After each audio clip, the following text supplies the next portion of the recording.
So one of the things I want to share with you is that while a lot of us cannot complete fasting, is because your organs are probably screaming. Yeah. And what I mean by that is that imagine 20 years, 30 years, and even over 40 years of literally dumping,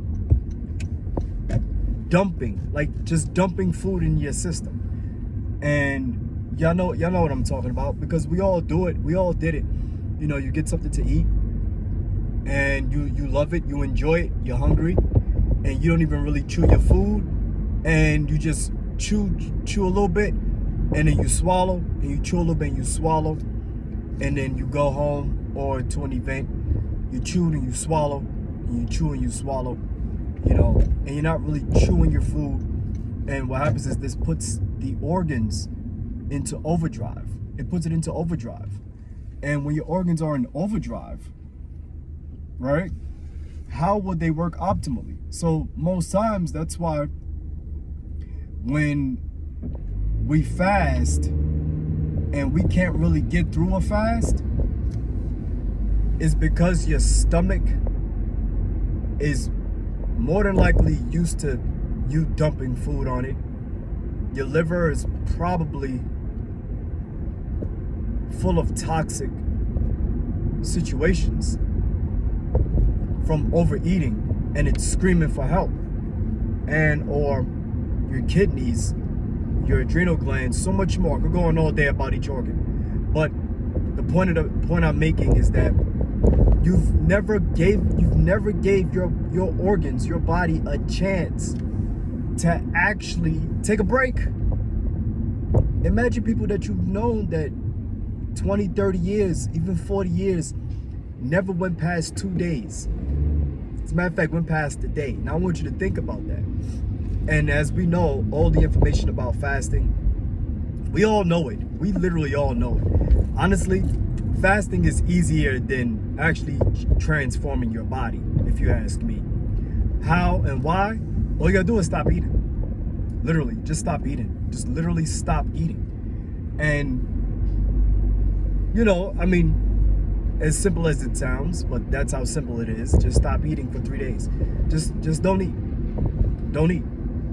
And, but as we know, when your body is accustomed to something, if it's accustomed to you shooting up drugs, if it's accustomed to you eating certain foods at certain times, if it's accustomed to you actually just doing the habitual, doing the same habits over and over, then obviously it will be harder for you to fast, because your organs are used to it. They're used to the damage. They're used to you actually, I'm gonna close out with this. Your organs are used to you feeding the disease that you have. We all have diseases. You know, it could be lack of sleep is a disease because you're at a dis-ease, and then you have all of a sudden insomnia or some form of metabolic disease because you don't get enough rest. You know, they don't necessarily have to be like, oh, I'm gonna die disease or sickly disease. No, not necessarily. It literally is something that you're not at ease with. You could be overweight. That is a dis-ease. You know, you have excess body fat. That's a dis-ease. You know, what else? You could have lack of money. You could be broke and you're trying to pay bills. That's a dis-ease. So fasting, you know, stop eating.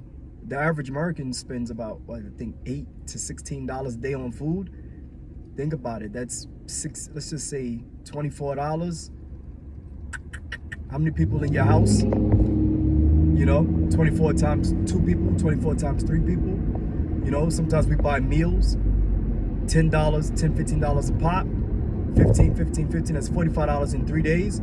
You just put it away. Literally, just put it away. So your organs are probably screaming like, yo, give us the toxic because we're used to it, you know? And those other people, give us the healthy food all day long because we're used to it. So it literally becomes, like the Most Honorable Elijah Muhammad said in Hadith to Live, habitual. habitual tools, and we literally chew ourselves a grave if you don't control your eating. So just want to share that with you. Peace.